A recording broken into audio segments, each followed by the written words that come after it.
If you have ever been in a German bakery, you probably got an impression about the huge variety of German pastries, cakes and bread variations. In this video, I'll share 6 different pastry variations with you. Let me know what your favorite pastry or cake recipe is in the comments. If you love German pastry, please give this video a thumbs up and subscribe to my channel for more German food recipes. In this video, I make amazing little apple pastries with a crunchy Streusel topping, Quark-Kirsch-Teilchen, which are little cheesecake pastries with a cherry topping, delicious vanilla cream and apricot pastries, Franzbrötchen inspired German buttery cinnamon pastry, moist little chocolate buns, and addictive good mini Nutstrudels, which are my absolute favorite. Let's start with making the dough. And as always, you can find the full ingredient list and the printable recipe when you click on the link in the video description. Mix the yeast and about a teaspoon of the sugar in a small bowl, and then add about a 1/4 cup of the warm milk and mix well.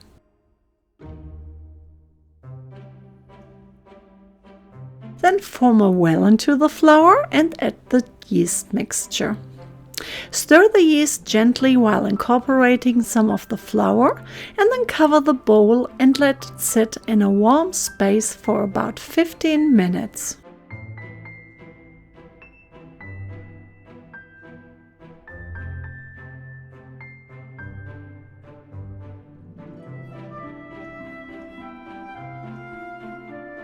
Cover the yeast with some flour and then add the rest of the sugar, the eggs, the egg yolks, the warm milk, salt and the soft butter. I like to cut the butter into little cubes when it's right out of the fridge. This has the advantage that the butter softens quicker and it will incorporate way easier into the dough. Then knead the dough with the kneading hook of your attachment of your stand mixer for about 10 minutes. Or if you knead by hand, it takes a little longer, probably 15 to 20 minutes. You want to have a smooth and elastic but not sticky dough. Then shape the dough to a ball and place it in a very large, slightly floured bowl. Cover it and allow the dough to rise in a warm space for about 45 minutes to 1.5 hours or until it doubled in size. While we are waiting, we prepare the vanilla pudding that we need later on, so it has some time to cool on. So I add the egg, sugar, cornstarch and about 1/3 of the milk to a small saucepan and whisk it until the mixture is completely smooth. Then I add the rest of the milk and mix it well.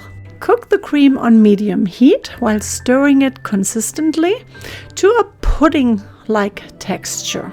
You want it a little bit on the thicker side because we use it as a filling later on, and then you take it from the heat and mix in the vanilla extract, set it aside and allow it to cool down, and we go on with the recipes. After the proofing time, divide the dough into 6 equally sized pieces. If you want to be precise, you can weigh it. But I'm just eyeballing this, there is no German perfection necessary here. Then I shape each piece of the dough into a ball and place them all onto a slightly floured part of my countertop and cover the dough to prevent them from drying out. And now we come to the fun part, the different fillings of our German pastries. Let's start with our Franzbrötchen inspired German cinnamon buns. We mix the soft butter with the cinnamon and sugar until it's all well combined.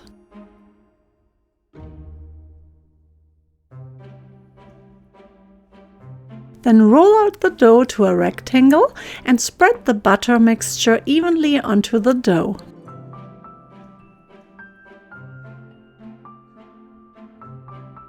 Now fold the dough to an about 2-inch wide flat roll. Then cut it with a sharp knife or an unwaxed dental floss into about 1.5-inch pieces.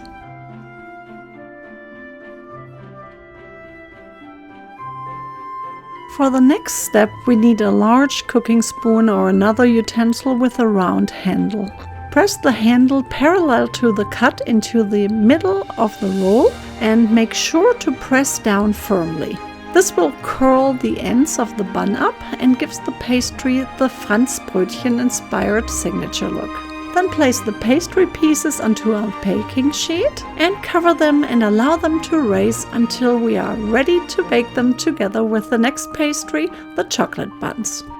I like to add the chocolate drops in portions to the dough to distribute the chocolate evenly while kneading the dough gently. Then divide the dough into 4 equally sized pieces and shape each piece into a small, smooth ball. And then place them on the same baking sheet where the cinnamon pastry is already waiting for some companions. I whisk an egg with water and brush now the pastry with the egg wash right before baking them for 15 to 20 minutes in a 350 degrees Fahrenheit preheated oven.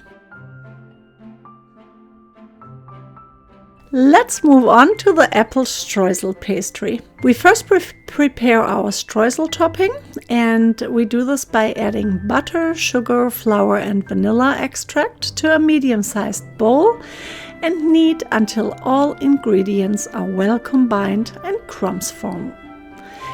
To be honest, I never know if I should call them crumble, streusel or streusel in my recipes. Please let me know your opinion about that in the comments, and I really appreciate your input about that. Next, I divide the dough into 4 equal-sized pieces and shape each piece into a smooth ball. Then I roll each ball into an about 1/4 inch high flat disc and place the discs onto a with parchment-lined baking sheet.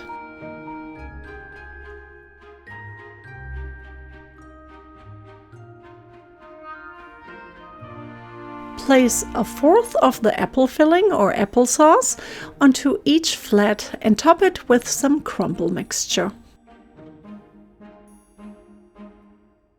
Allow the pastry pieces to proof for about 30 minutes and then brush the rims with egg wash before you bake them for about 15 to 20 minutes in a 350 degrees Fahrenheit preheated oven. If you love an extra touch, drizzle the cooled down pastry with lemon glaze. To make the cherry cheesecake pastry, we start by mixing all ingredients for the cream and set it aside. As I mentioned before, you can find a link to the printable recipe in the description below this video. Divide the yeast dough into 4 pieces and shape each piece into a ball. Then use a glass or ramekin that is about 1/2 inch smaller than your dough disc to form an indentation. Use your fingertips to level out the indentation if that's necessary. Place the pastry pieces on a with parchment paper lined baking sheet, and now they are ready to get filled with the delicious quark mixture. It is important to let them rest for about 20 to 30 minutes. This is the secret to have a soft and fluffy pastry instead of a hard and chewy texture. After the resting time, add about 1 tablespoon of the cherry filling on top of the center. You can also leave them as is. They are really good without a topping, or you can use other fruit toppings instead. I love apricots, peaches, or berries.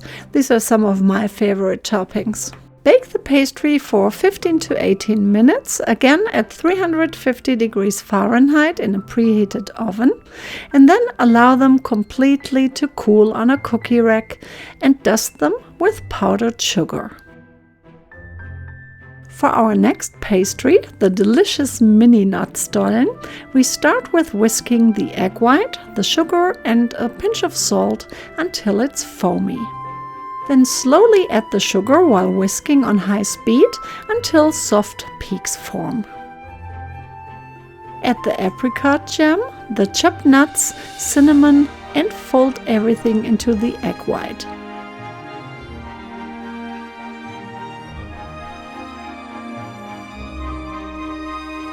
Roll the dough out into a rectangle and divide it into 4 pieces. This works best with a pizza cutter. Place the nut filling into the middle of the pastry and spread it out evenly.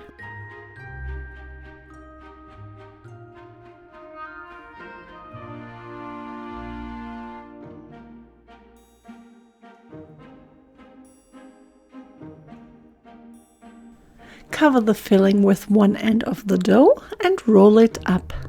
Then place the pastry seam down on the with parchment lined baking sheet. Like the other pastries, cover them and let them rest for about 10 to 15 minutes. After the resting time, make 2 small diagonal slashes into each mini strudel and then brush them with egg wash and sprinkle a few chopped nuts or almond slices on top. And they are ready to bake for about 18 to 22 minutes.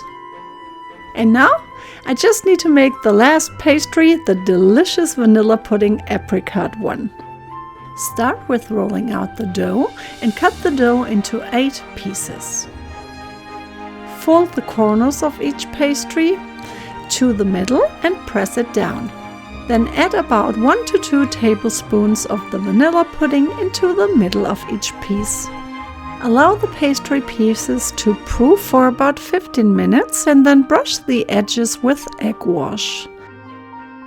I already drained my apricots and I bought them in a can, but you can also use fresh apricots. After baking, you can brush the apricot halves with warm apricot jelly to give them a nice shine and preserve the fruit. I hope you enjoyed this little German pastry baking video and are planning to give the recipes a try. I admit it's a bit of a time-consuming task to bake 6 different pastries in one go, but you can do only 1 or 2 at a time. If you have any questions, I'm always happy to help. Guten Appetit!